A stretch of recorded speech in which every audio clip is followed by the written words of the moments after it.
Now, architecture. The goal in architectural photography is different from landscape. Sometimes we want to capture the entire facade if shooting exterior.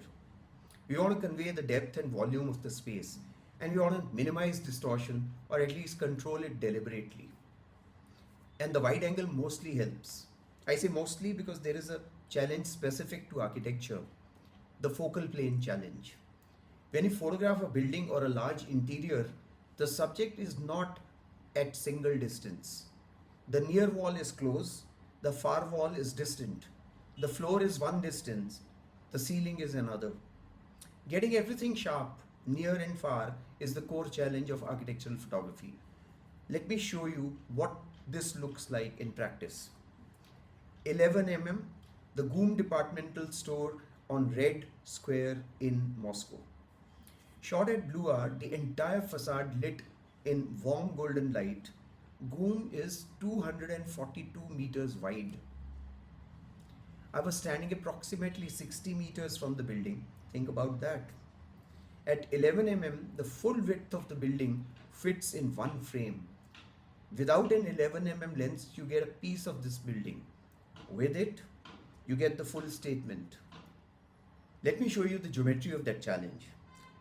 The GOOM building, 242 meters wide, standing at its center, 121 meters from each end. The nearest part of the building directly in front of me, 60 meters. The far end of the building, the diagonal distance, 135 meters. So the nearest point is 60 meters, the farthest corner is 135 meters. That is a ratio of more than 2 to 1 in subject distance within a single frame. The wide angle's shorter hyperfocal distance gives us the best possible chance of holding all of it in acceptable focus. Instead of fighting the distortion and the focal plane challenge, what if we use them to our advantage? 26 looking north from the top of the rock across the Manhattan skyline. The city stretches all the way to the horizon. You can see Fifth Avenue as a glowing corridor running north into the distance. The full Midtown and Upper Manhattan grid. The characteristic 1, the wide angle, captures the full sweep of the skyline in one frame.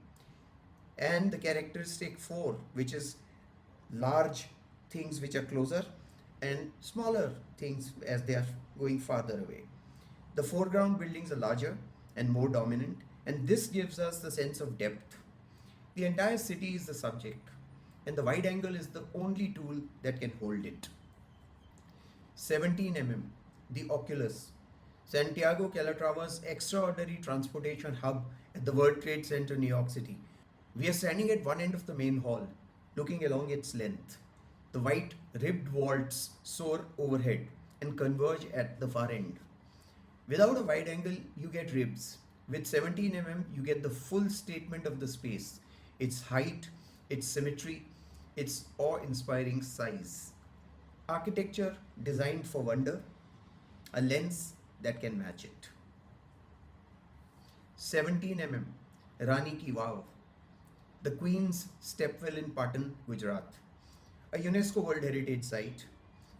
Every surface is sculptural. Columns, friezes, niches, thousands of figures. The challenge? Capture the full depth of this shaft.